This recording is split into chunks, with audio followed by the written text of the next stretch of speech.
세 번째 시간 통신 확인하겠습니다.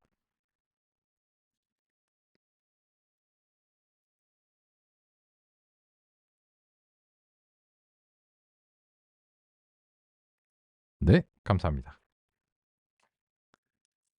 그러면 이어서 바로 살펴보도록 하겠습니다. 우리는 이제 어떤 이야기 이제 하고 있었는가? 확률적 경사 하강을 이제 이해를 했고요.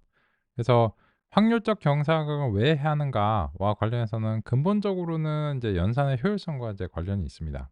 기타 여러 가지 이제 것들이 있는데요.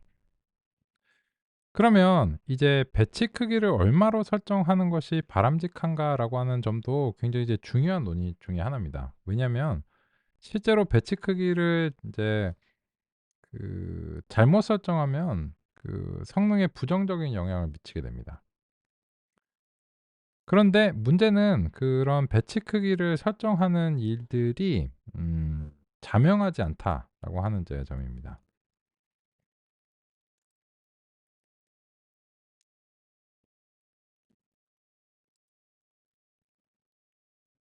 얘가 말을 듣는다면 움직여 주면 좋겠는데요. 그치.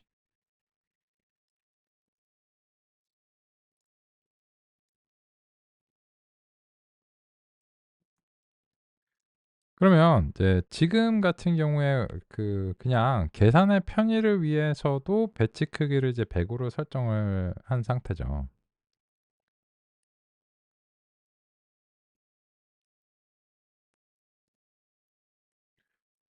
그런데 이제 이 100 으로 설정함으로 인해서 어떤 이제 문제가 생기냐면 이게 대표성의 문제를 고려를 해야 됩니다. 그게 무슨 말이냐면 이 출구 조사를 이제 수행하는데 예를 들어서 저한테만 물어봤어요. 그러면 이제 그런 극단적인 경우는 배치 크기가 1인 경우입니다. 성주한테 이제 물어봤어요. "대통령은 누가 돼야 된다고 투표하셨습니까?" "저는 화성인이 돼야 된다고 생각합니다." 뭐 이렇게 인제 대답을 해요. 그러면 제 인터뷰 결과를 이제 보고 이제 인용해서 "대통령은 화성인이 돼야 될 것 같습니다." 이렇게 보도를 하면 대표성에 문제가 생기겠죠. 그죠? 그러면 한 명은 그런 문제가 생길 것 같으니까 이제 여러 명한테 일단 물어봐야 될 것 같아요. 근데 그러면 계속 이제 이게 정확하냐, 정확하냐 이런 얘기가 나오겠죠. 물론 안 정확하지. 근데 어느 순간부터는 인제 이 S라고 하는 이제 것이 있으면 사실은 이 S가 전 국민은 아니기 때문에 이것도 어쩔 수 없이 얘도 표본이거든요.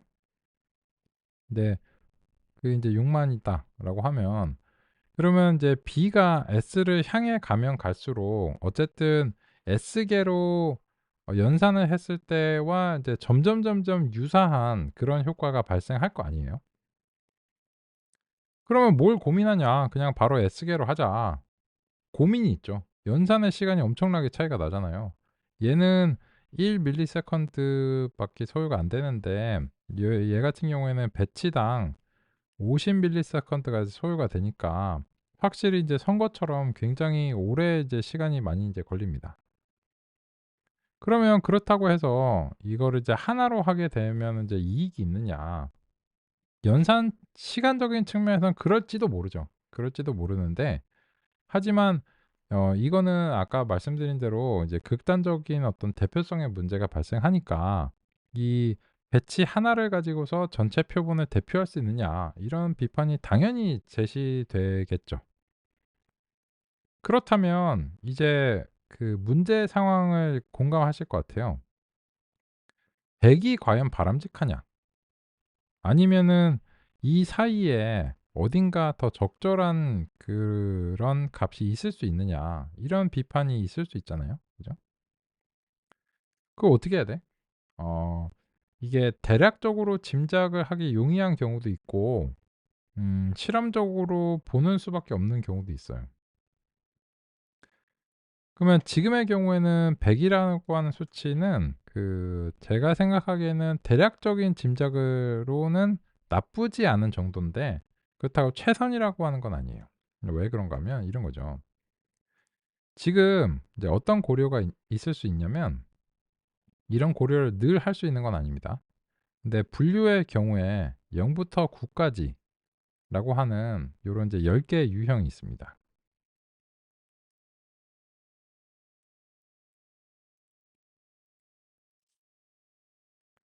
그런데 그 10 개의 유형이 있는데 배치 크기를 1로 하면 각 배치당 고작 하나의 표본을 가지고서 예를 들어서 3 이라고 하는 것을 통해서 과연 3 하나를 보여주고서 0 부터 9 까지 중에 0 부터 9 까지라고 하는 숫자가 있다는 사실과 그리고 거기에 대한 학습이 가능하냐. 어렵겠죠. 그냥 상식적으로 생각해 봐도 어렵겠죠. 그러면 이거는 인제 극단적인 대표성의 문제가 발생하는 이제 배치 1의 인제 상황이고, 그러면 그거를 늘려야 된다는 게 자명한데 얼마나 늘려야 되냐는 거죠. 예를 들어서 제가 이제 그림을 그리기 번잡하니까 요거 이제 10 칸이라고 할게요. 그래서 인제 배치 크기를 이제 10 으로 늘렸어요. 그런데 우리 미니 배치를 뽑을 때 우리가 구현했던 것도 그렇고 이제 대체로 그런 편인데, 얘가 인제 그 "랜덤하게 뽑힌다."라고 가정해 볼게요. 그리고 그런 가정들은 이제 종종 좋은 가정이고요.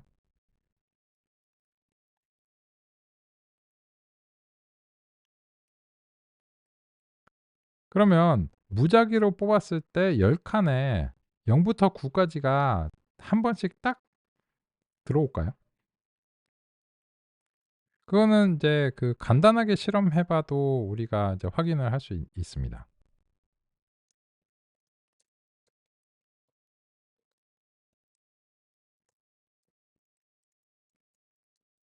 10 칸을 이제 잡았어요. 그러면 인제 이 다음 같은 방식으로 중복을 허용해서 그 뽑으면, 중복을 허용하는 게 현재로서는 바람직합니다. 왜냐면 샘플이 한 번씩 있는 게 아니라 대체적으로 6,000 개씩 있으니깐요. 그러면 인제 여기서도 보시면 그 0 부터 9 까지의 유형이 고르지 않습니다. 어떤 거 두 번씩 들어오고 막 그래요. 그러면 여기서는 어떤 게 두 번씩 들어온다면 다른 거는 누락이 될 수 있다라고 하는 점이잖아요. 그래서 그 요 랜덤 초이스를 이제 수행을 해 봤을 때 이 딱 10 칸을 이 유형의 개수에 딱 맞춰서 10 칸을 잡아 놓으면 여기에 골고루 한 번씩 들어오는 그게 더 이상할 거예요. 그게 되게 운이 좋은 거죠. 근데 이렇게 하면 여전히 대표성의 문제가 그 1일 때보다는 훨씬 나은데, 하지만 여전히 있을 수 있는 잠재력을 가지고 있습니다. 그러면 이제 100 으로 하면 어떻게 될까요?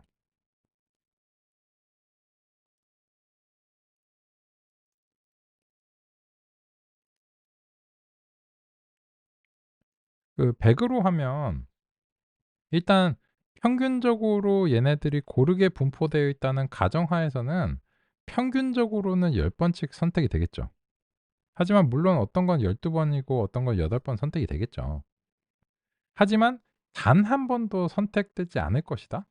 그거는 인제 예를 들어서 어떤 임의의 표본이 을 제외하고서 다른 것들이 선택될 확률이 10 분의 9 인데, 그죠? 그러면 한 번의 시행에서 어떤 하나가 누락될 확률이 거의 인제 뭐 이제 이렇게 이제 되잖아요. 그죠? 근데 그거를 이제 100 번을 시행을 했다? 그러면은 인제 그 이런 식으로 이제 수행을 해 가지고 그 100 인제 10 번을 하고 이제 100 번 했을 때 인제 차이점을 보면 이건 인제 상당한 차이가 납니다. 어느 하나가 단 한 번도 그 유형이 선택되지 않을 확률. 걔 빼고만 계속 선택하는 거예요. 근데 요 개수 자체가 인제 증가하면 증가할수록 당연하게도 이 확률이 이제 낮아지겠죠. 그죠? 그래서 실제로 인제 요렇게 인제 수행했을 때는 다음과 같은데, 인제 이거를 인제 그 100 번을 인제 선택하도록 해 볼게요. 그러면 이 여기에 대해서 그 유니크를 이제 수행을 해 보면 0 부터 9 까지가 최소한 한 번 이상은 선택됐다라고 하는 사실을 알 수 있어요. 하지만 물론 도수는 다를 수 있겠죠. 그래서 인제 그 이게 최소한 한 번은 그 100번 정도면은 10 개의 유형이 한 번씩은 최소한 들어올 것이다.'라고 하는 것을 상당히 기대할 수 있죠. 그런 이유로 인해서 10 번에 비해서는 현재로서는 100 번이 훨씬 낫다. 이렇게 인제 얘기를 할 수 있습니다. 그런데 이 100 번이 완벽한 숫자냐 그거는 아니죠. 사실은 인제 이 균형점이 되게 중요합니다. 뭐냐면 이 100 번을 가지고서 6만 번을 이제 추정을 하는 거예요. 아까 그 출구조사처럼요. 알려 주셔서 감사하고요. 그 출구조사도 이렇잖아요. 그 뭐 서울 시민께 여쭤봤습니다. 뭐 이런 식으로 얘기를 하면서 요 아래쪽에다가 그 작은 자막 같은 게 나오죠. 전화 응답을 뭐 했고 뭐 남녀가 뭐 몇 명이고 오차 뭐 범위가 얼마고 했는데 그 표본의 수를 보면 뭐 그 고작 한 수백 명밖에 안 돼요. 뭐 800명 뭐 이렇게 되거든요. 서울 시민 1,000만 인데. 그러면은 나한테는 안 물어봤거든요. 그러면 서울 시민한테 물어봤다는 건 거짓말이잖아. 그잖아요. "나 서울 시민인데." 안 물어봤잖아. 근데 그 통계에 따르면 뭐 이런저런 해 갖고 적절하게 어쩌고 저쩌고 하면 이게 작은 표본이 대체적으로 전체 서울 시민을 어느 정도 대표할 수 있다고 가정하는 거죠. 거기에 제가 불만이 있는 건 아니에요. 나한테 안 물어봤다고. 근데 그 아무래도 인제 그 표본 자체가 작으면 거기에 대해서 뭐 '그럴 수 있을지도 모르지.' 이렇게 참고를 하는 건데 그 숫자가 이제 커지면 이렇게 무시하기는 어렵잖아요. '그럴 수 있는 게 아니고 아마 그러지 않을까?' 이렇게 인제 얘기를 하게 되겠죠. 그러면 이 배치 크기라고 하는 것은 굉장히 중요한 선택이 인데 성능에 있어서. 왜냐면 배치 크기 1로 하면 왜곡이 심하게 발생합니다, 같은 의미에서. 한번 해 볼까요? 그죠? 그래서 인제 그 우리가 이제 아까 인제 S개로 했는데 배치 크기 1로 가능해요. 가능하고 요거는 그 에폭을 한 번만 돌려 볼게요. 그 이유가 있습니다. 그래서 그 요렇게 한 번만 돌려 보겠습니다. 그러면 제가 인제 에폭의 숫자를 이제 바꾼 이유를 이게 보시면 아실 거예요. 왜 그러냐면 이게 그 이 배치를 결정하는 데 있어서 에폭당 배치의 조각수가 되는데 여기가 6만 인데 지금 배치를 인제 1로 설정했으니까 매 에폭당 6만 번을 지금 갱신을 해야 되는 상황이에요. 그러면 인제 아직은 요 배치당 그 시간이 안 나와서 그 잘 모르겠지만 근데 전체적으로는 시간이 많이 걸리고 있죠. 야 그러면 또 이것도 반대 아니야? 네가 말한 대로라면 이 배치 크기가 작으면 시간이 더 적게 걸려야 되는 거 아니야? 총 시간을 얘기하는 거야 이거는. 그러니까 이런 거죠. 보시면 이 배치를 하나로 하니까는 아까 1 밀리세컨드가 배치 크기가 100일 때 1 밀리세컨드가 소요가 됐잖아요. 근데 배치 크기 1로 하니까 줄기는 줄어요. 그죠? 0.8 밀리세컨드라고 봐야 되죠. 마이크로 세컨드니까. 줄긴 줄었는데 그 주는 정도가 그렇게 크지 않아요. 근데 그렇게 크지 않은데 지금 이제 뭐가 문제냐면 아까 같은 경우에 이제 에폭 수랑 학습 횟수가 조금 다릅니다. 왜냐면 학습 횟수라고 하는 것은 에폭당 배치 수가 있고 거기에 에폭 수가 인제 곱해져야 되는 상황이잖아요. 그죠? 그러면 예를 들어서 아까 같은 경우에는 요 에폭의 수가 그 5 였거든요. 그리고 이 배치의 개수가 이제 100 으로 하면은 요게 인제 600이 되고 에폭의 수를 5로 하니까 아까 위에서 홈메이드에서 보신 것처럼 이거는 총 학습 횟수 그죠? 그 총 학습 횟수가 3,000 번이에요. 근데 3,000 번을 경험할 때 3,000 번을 이제 경험하는데 이때 가정이 뭐냐면 이 100 짜리가 전체를 대표한다고 가정하고 3,000 번의 학습을 수행했다라고 얘기를 하는 겁니다. 근데 지금 보면 에폭을 1로 하게 되면 어떻게 되냐면 총 학습의 횟수가 60,000 번이 되는 거예요. 그러면 이런 거죠. 여기에 비해서 20 배나 더 많은 학습을 했거든요. 20 배나 더 많은 기회를 가졌어요. 그러면 이제 더 많은 학습을 했으면 더 잘해야죠. 그래서 20 배나 더 많은 학습을 했기 때문에 총 시간은 더 걸리는 겁니다. 근데 과연 이게 바람직했냐라고 보시면 그렇지 않죠. 손실이 지금 20 으로 뛰어 올랐잖아요. 즉 더 많은 학습 기회를 가졌음에도 불구하고 얘는 손실이 오히려 더 안 좋습니다. 그 이유는 대표성이 부족하다는 거죠. 그러면 이거를 인제 10 으로 늘리면 어떻게 될까요? 배치 크기를. 10 으로 늘리고 인제 에폭을 이제 수행하면 아까보다는 훨씬 빨리 6초 만에 끝납니다. 왜냐면 그 6,000 번만 학습을 하기 때문이에요. 그러면 6,000 번을 학습을 하면 사실 아까 그 100 짜리 3,000 번에 비해서는 2배 많이 총 학습을 한 겁니다. 근데 손실이 이번에는 0.3 정도예요. 그러면은 인제 여기 이제 이거를 이제 비교를 해 보면 총 학습의 횟수, 그죠? 근데 사실 결론은 손실과 같은 지표거든요. 근데 아까 우리가 이 총 배치 크기를 100 으로 설정했을 때 그리고 지금은 이제 10 으로 설정했을 때 비교하고 있는데 제 기억으로는 이게 한 0.1 정도 급이었어요. 근데 손실은 안 좋은 거죠. 근데 10 으로 설정하니까는 2배 더 많이 학습을 했는데 손실이 더 높아요. 그죠? 그리고 연산적 측면에서 이익이 있었냐 하면은 이거는 인제 0.9 밀리세컨드 정도로 봐야 되거든요. 근데 그러면 100에 비해서 연산 시간이 확실히 쪼끔 적기는 하지만 이 100에 비해서 아주 많이 적지는 않으면서 손실은 안 좋잖아요. 그러면은 이거는 연산에서의 이익도 별로 없는 데다가 크지 않은데 대표성이 떨어지니까 확실히 좋지 않은 선택이다. 이렇게 결과적으로 얘기할 수 있는 겁니다. 그럼 뭐가 좋아? 결론을 얘기해 봐. 결론은 사실은 큰 게 좋습니다. 배치 크기는 가능 이제 이 균형점이 되게 중요해요.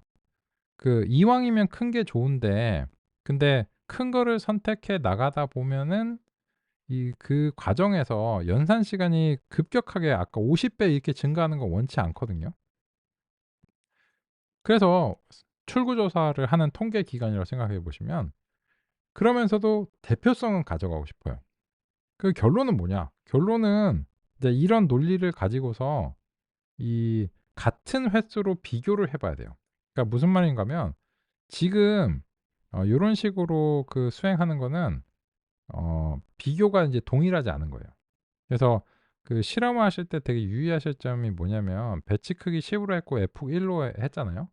그러면은 얘가 지금 횟수가 제일 많아요. 6,000 번 이렇게 되니까 그러면 그 배치 크기를 이제 100 으로 하면 얘가 총 학습 횟수가 6,000 번이 되도록 맞춰 줘야 돼요. 그러려면은 그 에폭을 10 번을 잡아 줘야 되겠죠. 그죠? 600 조각으로 에폭이 인제 수행이 되니까 지금 배치 크기 10 하고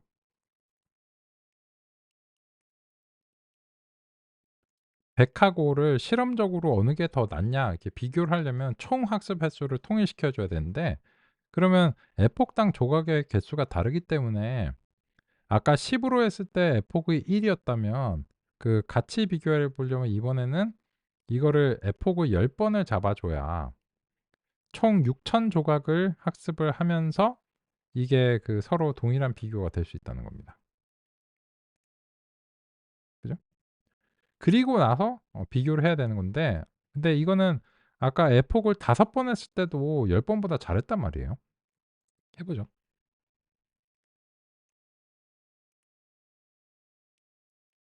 그죠? 그러면서 한 이 연산 시간 자체가 쪼끔은 더 걸려요. 그래서 아까 인제 총 시간이 6 초였는데 10 에서 100 으로 하니까는 총 시간이 10 초라고 칠게요. 그죠? 사실 10 초는 아닌데 그 10 초라고 이제 치겠습니다. 왜 사실이 아니냐면 600 곱하기 인제 10 이니까 거의 비슷한 급이에요 사실은. 그러면 사실상 이거는 10 초까지는 아니고 거의 그냥 비슷한 시간으로 봐야 되거든요. 근데 얘는 손실이 0.3 에서 머물렀고 얘는 0.05 까지 내려가 줬어요. 그러니까 어느 게 좋냐는 거죠. 그래서 비교를 하실 때 이런 그 동일한 학습 횟수로 고정을 해서 비교를 해야 된다라고 하는 개념을 요번에 이해를 하셔야 되고, 이거는 실제로 되게 중요한 설정 중에 하나입니다.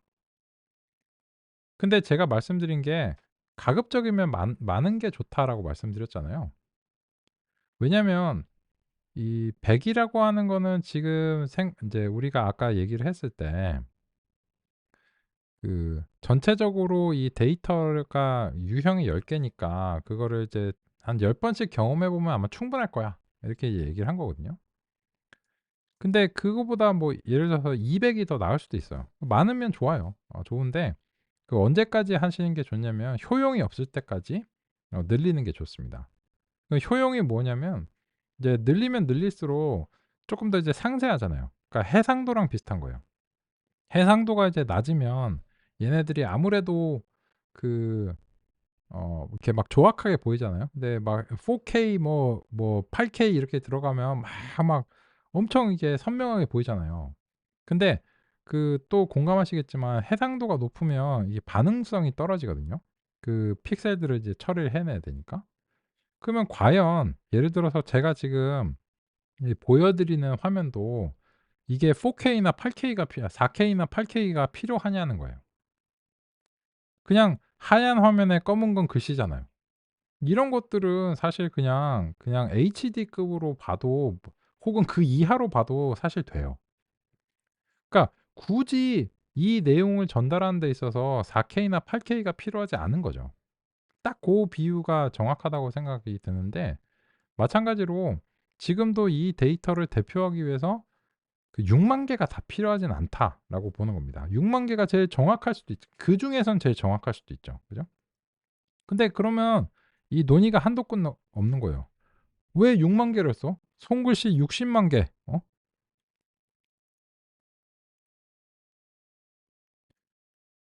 60만 개가 더 나을 수 있잖아. 이렇게 얘기하면 어때요? 어떻게 해야 돼요? 혹은 뭐 거기서 왜 멈춰? 6억 개 하자. 이렇게 얘기할 수 있잖아요. 그럼 언제 멈춰야 되나요? 그죠? 그러니까 이게 한도 끝도 없는 얘기가 되는 거예요. 그렇게 따지면. 따라서 이게 물론 다양한 데이터가 필요하긴 한데, 이게 우리가 이제 에폭을 어느 정도 돌려봤을 때 여러 가지 거에 대해서 한 이 정도면은 일단 표본 자체는 어느 정도 우리가 확보했다고 이제 보여야 될 필요가 있을 것 같다. 이런 결론 내리는 시점이 통계적으로 필요하죠. 그죠? 그러면 이제 비교를 위해서 그럼 200 으로 한번 해 볼게요. 배치 크기. 계산하기 좋게 이제 딱 나눠 떨어지는 걸로 하고 있는데, 꼭 그럴 필요는 없습니다. 123 개도 돼요. 123 개로 제가 인제 설정했고, 그러면은 488 이러잖아요. 이거 안 나눠 떨어지는데, 요거는 인제 123의 배수로서 6만에 가장 가까우면서 6만을 초과하는 값이 선택이 됩니다. 근데 123 으로 하면은 이제 숫자가 거의 비슷해요.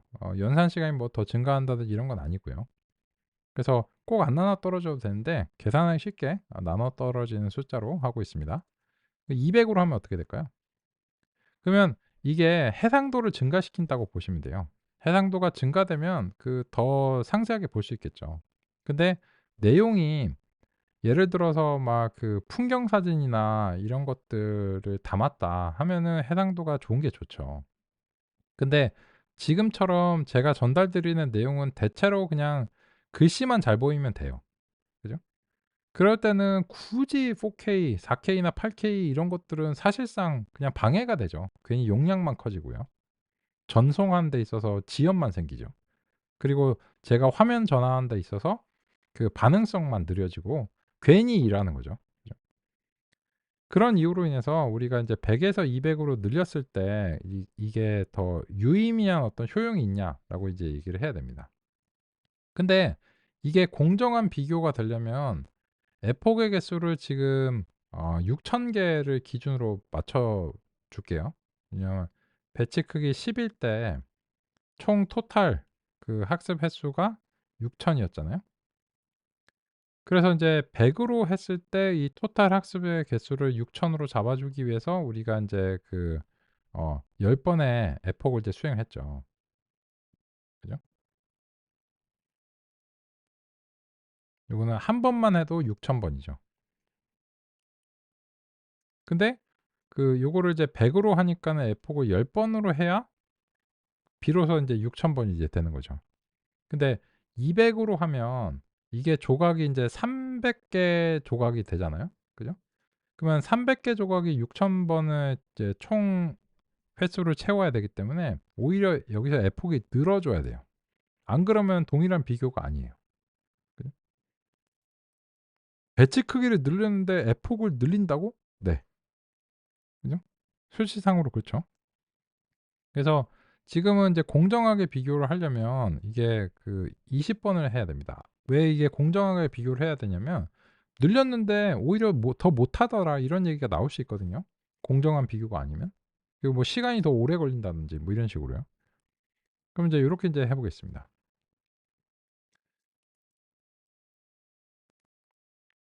그죠?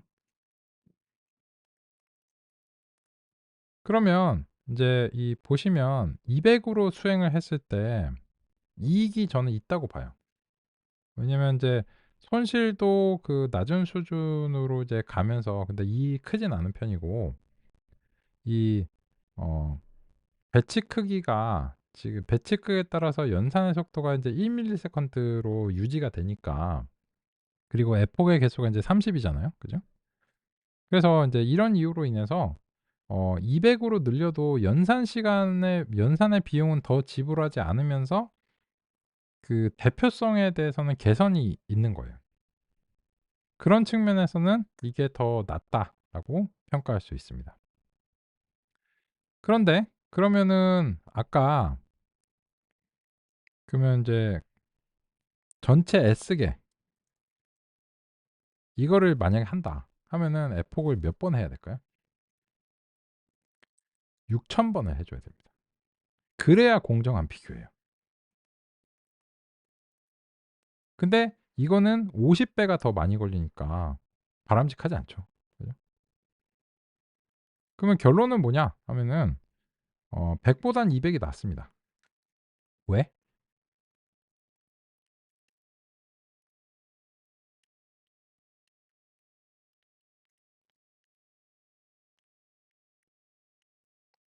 연산 시간은 연산 시간이 늘지 않는 한 연산 시간에 인제 그 현저하게 뭐 증가한다든지 이런 거가 없었는데 오히려 대표성 측면에서는 인제 200이 더 좋거든요.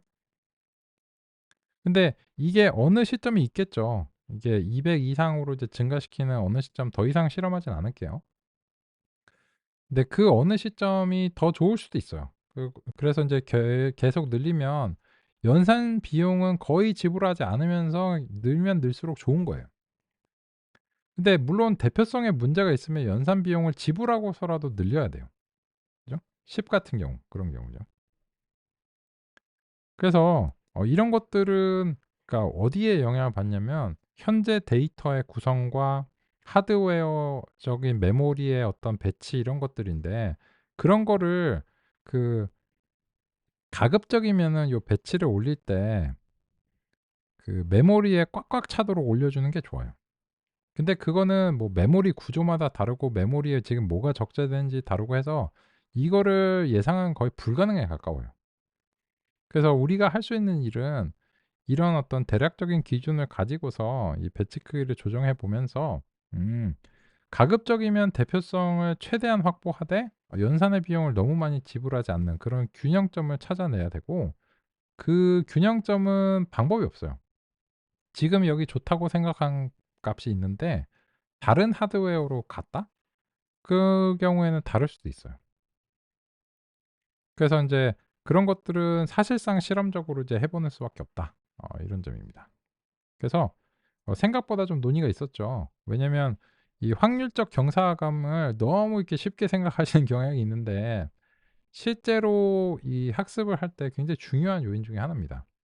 왜냐면 뭐 그렇지 않다면 그냥 아무렇게나 잡으면 되잖아요. "연산 제일 빠른 걸로 그냥 잡아." 뭐 이런 식으로 하면 되잖아요. 그렇지 않습니다. 그래서 이제 다음 같은 어떤 노력들을 그냥 거치는 수밖에 없어요. 다른 방법은 없고. 그래서 인제 아까 같은 경우에 우리가 그 200 정도로 해 가지고 이렇게 "연산의 비용을 많이 지불하지 않으니까 이게 좋겠습니다." 이렇게 말씀드렸거든요. 그러면 요 시점에서 인제 그 훈련을 다시 이 정도로 우리는 현재 데이터에 대해서는 어느 정도 이게 대표성이 있다라고 생각하고 요 정도에서 얘기를 해 볼게요. 그러면 지금 인제 손실이 0.04 까지 이제 내려간 상황이에요. 그리고 인제 아까 이제 모델 세이브하고 이런 것들 이제 그 뭐 나중에 뭐 이제 원하시면 이제 하시고요. 그러면 인제 요 시점에서 우리 그 평가도 인제 해 봐야 되겠죠. 그래서 인제 모델하고 얘는 그 프리딕트로 하실 수도 있고 그 작은 경우에는 그냥 하실 수도 있어요. 그죠? 근데 프리딕트로 하시는 게 얘도 그 테스트 자체도 클 수가 있기 때문에 그 프리딕트로 하면은 인제 배치 단위로 연산을 해 줍니다, 이런 식으로. 그리고 이제 아마 얘 같은 경우에는 이제 기본 배치 크기가 32일 거예요. 그죠? 근데 "배치 크기를 200 으로 잡아야 된다며!" 여기서는 그렇지 않아요. 여기는 여기는 여 여기는 그냥 순수하게 이 테스트가 메모리에 못 들어갈까 봐 그런 거고, 인제 여기는 그냥 정말 순수하게 그냥 메모리의 크기 때문에 그런 거예요. X 테스트가 1억 개일 수도 있는 거잖아요. 그래서 인제 그런 거고, 이제 요 배치 크기는 학습 시점에서 인제 갱신이 되는 것들의 인제 대상이라서 그 점이 이제 다른 거거든요. 그래서 인제 여기서의 이제 배치 크기는 인제 큰 의미가 없고, 따라서 이제 해 주시는 게 좋기는 한데 지금 X 테스트가 메모리에 들어갈 정도로 이제 굉장히 작은 규모면 그냥 그 논란을 피하기 위해서는 그냥 이렇게 할게요. 그리고 나서는 요 아웃풋은 이제 요렇게 이제 획득을 해내고 나면 그 나머지는 이제 똑같습니다.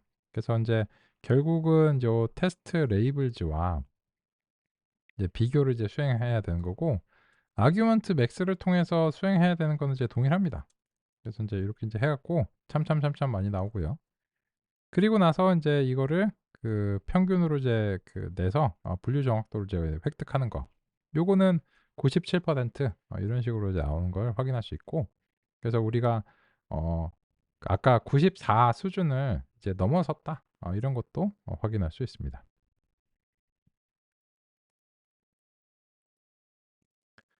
그래서 인제 이런 과정들을 거쳐서 실험을 해야 돼요. 그냥 뭐 신경망만 잘 구성한다고 해서 무조건 실험에 성공하고 이러지 않습니다.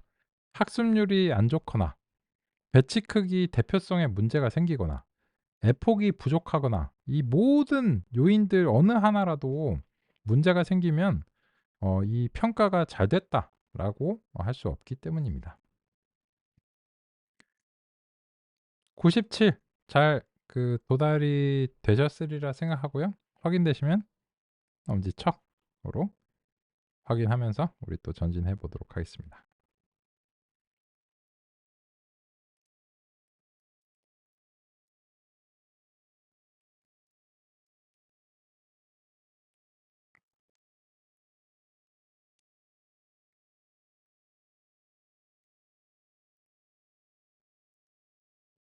잘 되시나요?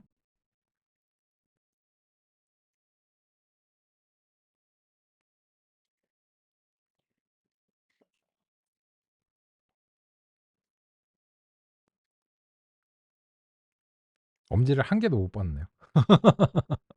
잘 안 되시나? 오겐키 데스까?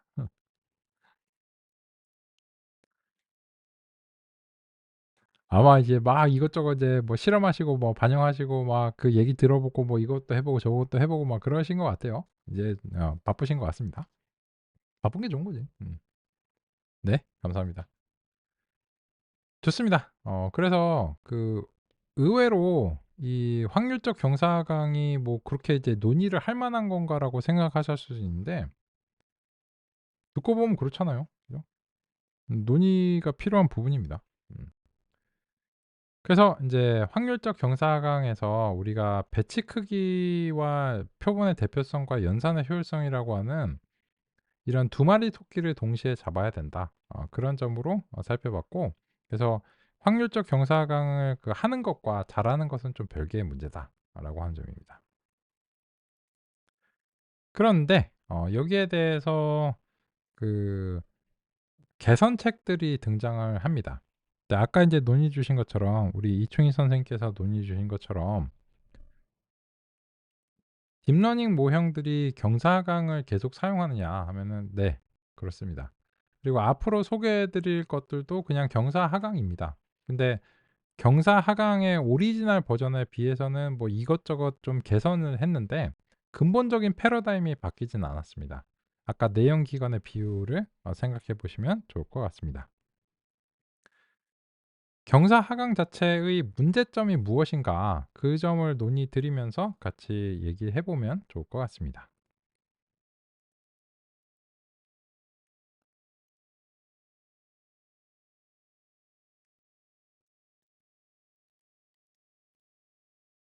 경사 하강은 각 지점의 경사를 기반으로 갱신합니다. 경사가 0인 지점은 극점이라고 합니다. 극점에서는 경사 하강이 더 이상 수행되지 않습니다. 극점은 국소적 지역에서 최대 최소값인 극대점과 극소점, 그리고 안장점이 있습니다. 함수의 가능한 전체 범위, 즉 전역에서 가장 값이 낮은 지점은 극소점과 구별해 전역 최소점이라고 합니다. 경사 하강은 전역 최소점을 찾는다는 보장을 제공하지는 않습니다. 하지만 많은 경우 충분히 낮은 극소점에 안착하는 경향이 있기 때문에 현재의 딥러닝에서도 여전히 사용되고 있습니다. 경사 하강은 19세기에 발명된 이후 여러 연구를 통해 평가가 이루어졌는데 특정한 경우에는 문제가 있을 수 있다는 점이 논의되었습니다. 다음과 같은 3차원 형상의 함수들이 대표적인 예시입니다. 왼쪽의 함수는 특정 축에서 아래 방향으로 향하는 경사가 분명한데 다른 축에서는 경사가 거의 없습니다. 전역 최저점이 0.0이란 점은 분명하지만 경사 하강을 통해서는 그러한 전역 최저점을 도달하기 어렵습니다. 또한 오른쪽과 같은 함수는 안장과 같이 생겼는데 안장점이라는 명칭이 여기에서 유래했습니다. 이런 지역에서는 경사 하강이 갱신을 수행하기 어려울 수 있습니다. 그림에서는 x1축으로는 극소점인데 x2축으로는 극대점인 극점이 있습니다. 이런 경우 경사가 어느 한쪽으로는 내려가는 경사인데 다른 축에서는 올라가는 경사가 발생합니다. 이런 극점에서는 갱신의 방향을 결정하기 어렵습니다. 경사 하강이 방정식이 아니다 보니까 이 해법을 보장하지 않습니다. 그래서 인제 극단적인 사례들을 가지고 왔는데, 인제 우리가 인제 항상 1 차원에서만 보다 보니까 그걸 제대로 좀 표현하기 어려운 경우도 있고, 그래서 다음과 같이 이제 2 차원의 형식으로 가져와 봤습니다. 보시면 만약에 여기서 출발했다 하면은 이쪽 방향으로는 아주 잘 내려가겠죠. "위" 이렇게 내려가겠죠. 근데 요쪽 방향으로는 경사가 거의 없어요. 그러니까는 한 요쯤에 도달하지 않을까요? 우리가 에폭을 많이 줬는데. 그러면 이쪽에서는 샥 내려왔는데 여기서 멈추면 안 돼요. 여기 전역 최소로 가야 되거든요. 근데 에폭을 이렇게 줘서 여기까지는 좀 신나게 내려온 느낌인데 여기서부터는 응차, 응차 약간 이렇게 가는 그런 느낌이니까 여기서 인제 의구심이 들겠죠. '이게 학습 횟수가 별 소용이 없는 것 같은데?' 이런 어떤 느낌이 확실히 들잖아요. 그죠? 그래서 이런 경우에는 우리가 그 실제로는 뭐 수만, 수십만, 수백만, 수조 개의 차원에서 이런 경우가 분명히 있겠죠. 경사가 서로 다른 지점들이 분명히 있을 거고 그거를 사실 예상하고 뭐 알 수가 없어요. 근데 어떤 경우에는 '이게 좀 안 내려가는데.' 이런 이제 느낌이 있을 수 있다는 거고요. 그렇습니다. 또 인제 이 오른쪽의 사례에서는 여기가 최소점이냐? 아니에요. 요렇게 타고 내려와 줘야 돼요. 그리고 내려와야 되는데 얘가 이렇게 내려가다 보니까는 여기 딱 보니까는 요쪽 축에서도 경사가 빵이고 요쪽 축에서도 경사 빵이야. 여기 착 앉아 버리는 거예요. 그래서 그냥 안장점이라고 이제 부르거든요, 보시다시피 자명한 이유로. 그러면 우리는 답답한 거죠. "아이 내려와. 고 앉아 있으면 어떡하냐. 얼른 내려와라." 해야 되는데 "왜? 이 경사가 없어서 나는 여기 있을래." 이런 거예요. 근데 경사 하강을 사용한다면 근본적으로 이거를 해결하기 좀 어렵습니다. 그럼 어떻게 해? 저기 갇혀 버리면 어떡해? 사실은 그래서 확률적 경사 하강을 하기는 해야 되는 거예요. 그러니까 그 확률적 경사 하강을 하다 보면 이게 근사한 지형을 형성하거든요. 그러면 이게 부정확하다는 단점도 있을 수 있는데 반대 장점도 있어요. 그러니까 뭐냐면 그 어디 인제 주말이고 또 연말이라서 만약에 놀러 가실 이제 계획이 있다면 그 지도를 보시고 가시잖아요. 근데 그 지도가 그 돌멩이 하나까지도 다 표현을 하진 않습니다. 사실 지도는 세상에 대한 굉장히 극도로 단순화된 모형이죠. 그리고 하나의 표현이고요. 근데 그게 어느 정도는 전체적인 큰 틀에서 우리가 길을 찾아가는 데서 유용하기 때문에 좋잖아요. 근데 뭐 티맵이나 이런 거 이제 사용하시면 거기서 막 3D로 막 건물들 막 보여주고 뭐 이런 거 뭐 설정할 수 있잖아요. 뭐 2D냐 3D냐 뭐 이렇게 해 갖고. 근데 저는 보통 요 3D 안 써요. 왜냐면 필요 없기 때문이에요. 3D는 지금 내가 보고 있는 게 3D인데 그냥 저는 그냥 요런 내비게이션들한테 지금 내가 어느 길에 있고 어느 방향으로 가고 있고 어디쯤이니까 어디서 인제 우회전을 하거나 좌회전을 하거나 뭐 이런 거를 인제 알려주길 바라는 거지 얘가 세상에 뭐 이런 건물들을 지가 3D로 만들어 줘 봤자 내가 보고 있는 것보다 당연히 조악하죠. 그리고 그 길 찾는 게 별로 도움이 안 되고. 그죠? 그런 거예요. 그래서 얘가 "고객님 저희가 현실에 최대한 맞춰서 이거를 정말 상세하게 만들어 드리겠습니다." 필요 없다는 거예요. 그거 하지 말라는 거야. 왜냐면 오히려 그런 것들이 방해가 될 수 있어요. 그러니까 길 찾는 데 있어서는 그러니까 이미 나는 그런 상세한 거를 내 눈으로 볼 수 있고 내가 원하는 거는 좀 더 인제 간결한 형태의 추상적인 형태를 보고 싶거든요. 그래서 그렇게 했을 때 '아 내가 여기 있는데 지금 여기 뭐 건물들에 가려져서 좀 안 보이긴 하는데 요거 넘어가면은 이렇게 이제 되는구나.' 이런 개요를 보고 싶거든요. 마찬가지로 이 미니 배치를 통해서 하면 오히려 그 대표성이 떨어지고 해상도가 떨어져서 방해가 된다. 혹은 대표성이 떨어지기 때문에 언제나 열등하다라고 생각할 수 있는데 그렇지 않다는 거예요. 오히려 반대입니다. 오히려 대표성이 충분한 경우에는 배치 크기가 작은 게 도움이 되는 경우도 많아요. 방금 전에 지도의 비유를 이제 생각해 보시면 그래서 오히려 이렇게 얘네들을 이제 극점이라고 부르거든요. 오히려 여기 이렇게 딱 갇혀 버리는 거예요.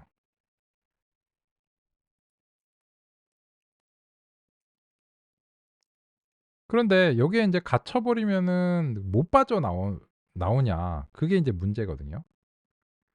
그래서 미니 배치를 무작위로 이제 다양하게 뽑아 보는 과정 속에서 요렇게도 해 보고 저렇게도 해 보고 약간씩 그 원래와는 쪼끔씩 다른 지형이 형성되는 거예요. 그러면 인제 요번엔 여기 갇혔는데 다음번 미니 배치에서는 얼렁뚱땅 이렇게 넘어갈 수도 있는 거야. 이렇게 넘어갈 수도 있는 거거든요. 그러면 오히려 이렇게 넘어가고 난 다음에는 '아 이게 넘어가고 나니까는 사실은 여기가 계곡이었어.' 이런 걸 알 수 있는데 넘어가기 전엔 몰라요. 그래서 제가 바라는 것도 그러니까 이 디테일들 말고 전체적인 개요를 이제 바란다. 그게 지도한테 바라는 거거든요. 그래서 오히려 미니 배치들이 이런 이런 전역 최소가 아닌 지역 최소에 갇히는 그런 문제들을 극복하는 데도 상당한 도움이 될 수 있습니다. 그래서 사실은 이런 방식으로 하기 때문에 이런 논의는 이론적인 문제는 있는데 통계적인 방식으로 실용적인 측면에서 극복하고 있다. 이렇게 말씀드릴게요. 그렇게밖에 얘기할 수가 없어요. 왜냐하면 수학자들이 싫어하거든요. 수학자들은 "아 이제 해법을 풀어야 돼." 뭐 이런 식으로 얘기를 할 수도 있어요. 근데 생각보다 그렇지 않습니다. 생각보다 인제 컴퓨터가 동작하는 이론과 사회가 동작하는 이론들은 대단히 통계 확률적인 걸 이제 근본으로 하고 있죠. 그래서 실제로 뭐 네트워크라든지 이런 연결들도 사실은 완벽한 연결을 보장하지 않습니다. 그래서 인제 그런 측면으로 오히려 미니 배치를 통해서 오히려 이런 부분들을 극복하기도 합니다. 근데 그것만으로 다 되진 않아요. 그래서 인제 거기에 대한 개선책들이 제시가 됐습니다. 그중에서도 인제 첫 번째로서는 1964 년에 모멘텀입니다. 경사 하강은 현재까지도 가장 널리 활용되는 최적화 기법입니다. 하지만 유일한 기법은 아닙니다. 경사 하강 이후로 여러 최적화 기법들이 발명되었습니다. 경사 하강은 학습 속도 측면에서 느리다는 문제가 지적되어 왔습니다. 학습 속도 개선을 위해서 그야말로 속도를 반영해 갱신하는 방법이 제시되었습니다. 속도는 방향과 크기가 있습니다. 이 방식은 모멘텀이라고 합니다. 모멘텀이라는 용어는 물리학에서 가져왔습니다. 물리학에서 모멘텀은 질량과 속도의 곱입니다. 예를 들어 같은 질량의 공을 가정했을 때 빠르게 날아오는 공에 맞는 것이 느리게 날아오는 것보다 더 아픕니다. 왜냐하면 모멘텀이 더 크기 때문입니다. 경사 하강 시 경사 지점에 입자가 있다고 가정하고 그러한 입자의 질량은 기본 단위로 한다면 입자의 속도가 모멘텀입니다. 전체적으로는 기본적인 경사 하강의 틀을 유지하면서 경사의 방향에 따른 속도를 추가로 고려합니다. 경사들이 같은 방향을 향할수록 더욱 가파르게 갱신되도록 설계되었습니다. 그에 따라 잠재적으로 기존의 경사 하강보다 갱신 속도가 개선될 수 있습니다.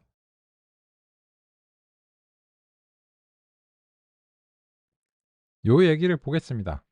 결론적으로는 이 모멘텀이라고 이제 하는 부분인데 당연하게도 텐서플로우 API에 반영이 되어 있습니다. 근데 이게 왜 무엇을 어떻게 개선하는가 그런 점들을 당연히 우리는 이제 알고 싶고요. 알고 나면 사실 API에서는 그냥 인자 하나 설정하는 겁니다.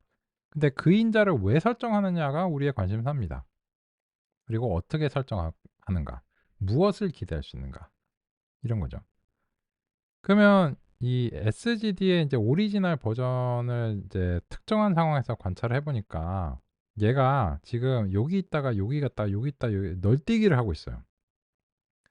그러면서 지금 에폭을 여러 번 줬는데 여기가 인제 목표점이거든요. 근데 이렇게 널뛰기를 하면서 시간을 낭비를 많이 하는 거야.